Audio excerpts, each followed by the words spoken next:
where we shall go in. Inshallah. May Allah grant His mercy. Ameen.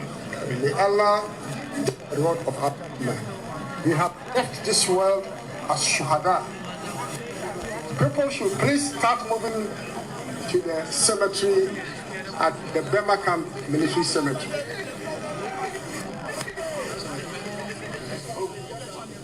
Oh, may you take your seat, please? May you take your seat, please? Please, all Christian brothers and sisters, please kindly take your seats. Sorry for keeping you standing. May Allah bless you.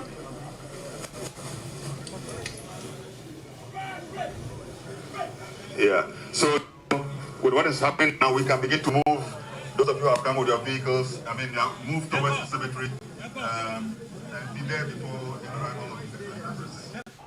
Starting a YouTube channel can be very challenging, especially if you don't want to show your face, don't know what kind of videos to create, or even how to get monetized super fast. My name is Franklin Emmanuel, and in the last few months, I've launched over 20 new YouTube channels, gotten millions of views, and earned over $13,000 from YouTube without even showing my face. I've also helped hundreds of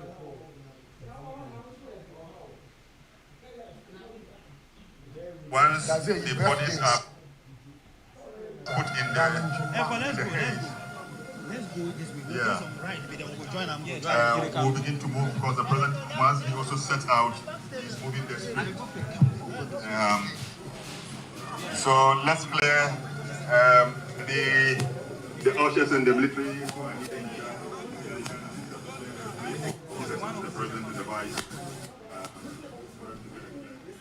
And those are proceedings from the forecourt of the State House, where the two out of the eight, that's Alhaji Muniru Mohammed Limuna, Acting Deputy National Security Coordinator, and also Alhaji Dr.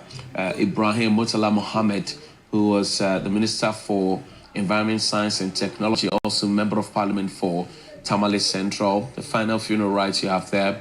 The first part has been done. Now the entourage and the entire team led by the President, the National Chief Imam, the Vice President, the Chief of Staff, and all the other dignitaries and family and friends, the widows alike who have joined, will proceed to the military cemetery at Bema Camp, or near Bema Camp, where their mortal remains will be put to rest finally. This is our extensive coverage of the funeral ceremony for the two Islamic gentlemen who were part of the 8 that lost their lives last Wednesday. And what you see on your screens there are the soldiers who have dug the grave of the two gentlemen at the military cemetery. It's decorated with the national colors.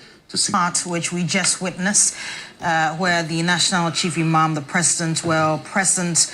The caskets arrived at the scene later, and then the Janaza prayers were said, and then the caskets are now being moved to the military cemetery immediately after the Janaza prayers have been said. And as you can see on your screens, as Johnny rightly said, the grave is already being dug at the military cemetery. A colleague, Godwin Asidiba, is also standing by immediately when the caskets arrive. Of course, he will be bringing us all the details, and so we expect it to arrive in about 10 to 15 minutes at the military cemetery over there. Part 2 will begin, where there will be the enskinment of Alhaji Muniru, and the burial rites would follow, prayers by the Imam of the Ghana Armed Forces, and then there will also be prayers and short nasiha by the Imam, and then there will be a short comment from the President, His Excellency John Dramani Mahama, before a closing prayer by the National Chief Imam, and then followed by some announcements. And that's how part 2 of the burial service for Alhaji Muniru, as well as Dr. Ibrahim Mutala Mohammed, would happen right there at the military cemetery. And Johnny, it's very sad seeing what really is happening, knowing Dr. Ibrahim Mutala Mohammed as a very bubbly person. His intelligence, he's a gem. Many have said. It certainly is a gem. I mean, it's one, the narratives that have come in, the tributes that have poured in since he passed will tell you the kind of individual he was. In fact, somebody told me 2 days ago that he watches any program that he sees him advertised on it, or if he's just passing by and he sees him on the screens, he pauses to watch and actually stays. You heard some of the members of parliament, the first timers, talk about the fact that he remains a mentor to them. They decided to form in his shape when they went into parliament. It's a sad thing that the country is losing such a gem at this time, and it's for me. What's even heart-wrenching was when I saw his wife, who joined the prayers as well. The widows had to join the prayers as by custom and tradition. They had to join the prayers, and I saw her broken. That for somebody who was so lively, to be broken to that extent, it tells you that something really has hit. But one thing that struck me also was the fact that the Islamic cleric said that, look, we are going to lay these two brothers or two relatives to rest. We do not want anybody to come back after we have laid them to rest to say they owed me X or they owed me Y. So if they owe you, let us know so we can pay you. If you owe them, own up and come and pay. And I think that was also very instructive. It's an interesting part of the ceremony that we had to pay attention to. Quickly, let's pay attention to the profiles of these two gentlemen who will be laid to rest today, and significantly they are being buried in the military at the military cemetery. What that means is that they're getting national honors, right? National honors for that. Alhaji Muniru Mohammed Limona, acting Deputy National Security Coordinator. His political role has been a senior national security official, former Greek minister, who was involved in Galamsey enforcement initiatives. He was more interested in human security, hence that niche for him.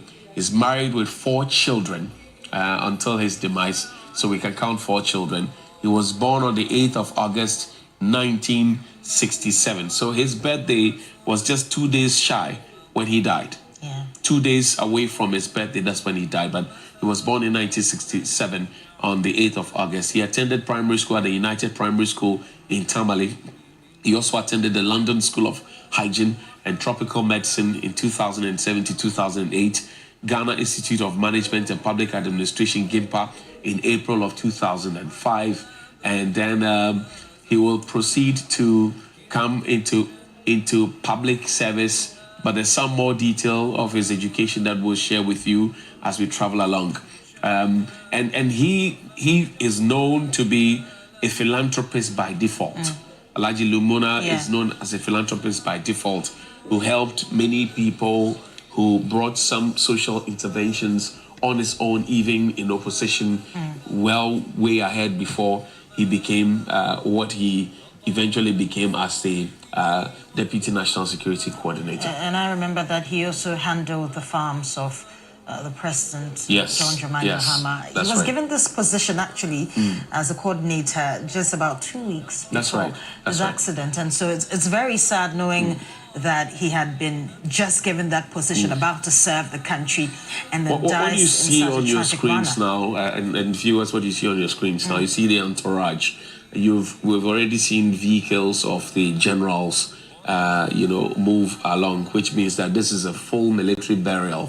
That means that there's a possibility of having some gun salute for the departed at the end of everything. You've been hearing the Bigla play, the signature funeral trumpet line, and it's also tells you a big story about how the nation has placed a lot of value on these two individuals. Now let me take you through a profile as well of Dr. Ibrahim Mutala Muhammad, who was a minister for Environment, Science, Technology and Innovation. And Johnny, surprisingly, we are now calling him, he was the minister, is no longer is. And he was born on the 14th of December, 1974. It shows he was a very young man. He was born in Tamale in Ghana. He's a very educated person, and so I'm going to give you a bit of background into his education. He attended the Methodist Primary and Junior High School in Tamale, and also attended the Ghana Secondary School in Tamale. Now, we're going to give you more details on his profile shortly, but first let's crossover to the military cemetery where my colleague Godwin Asiriba is currently standing by. It seems that the caskets should have arrived by now. It's still on its way to the military cemetery. But Godwin is standing by for more details on the latest updates. Godwin, tell us what's happening.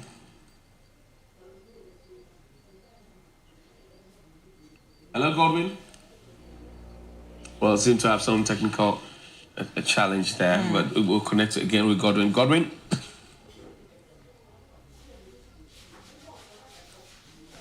Well, that's Godwin in your shot there, right where the two gentlemen will be laid to rest eventually. You see the convoy moving out of the State House and heading towards the military cemetery at Burma Camp. It's quite a sad day, if you ask me, that we've had to call, as you rightly stated, these two gentlemen. We've had to now call them the late. These were two people that the world looked up to, two people that had a lot of dependence, two people who did their work with great felicity of style, two people who had a lot of dedication and commitment, two people who never shirked their responsibility. That's a diplomatic corps representing as well. And it tells you that, as they say, Nipa and Seshi, and Juliet. Right, and we're going to cross over once again to Godwin Asiriba. He's standing by at the military cemetery where the caskets are on their way to right now for the final burial rites. Godwin, tell us what's happening now.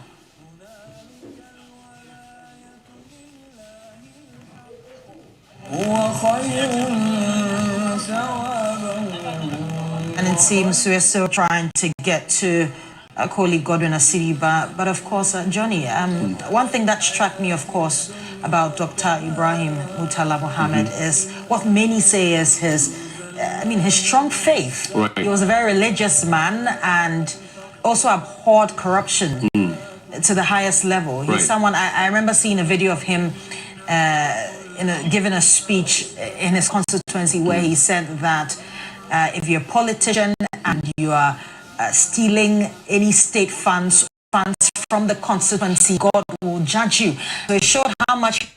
Here's how you can learn English in just 1 month with Learna AI. First, choose your age. Then, pick your current level of English. Next, select your native language so you can learn in your own language.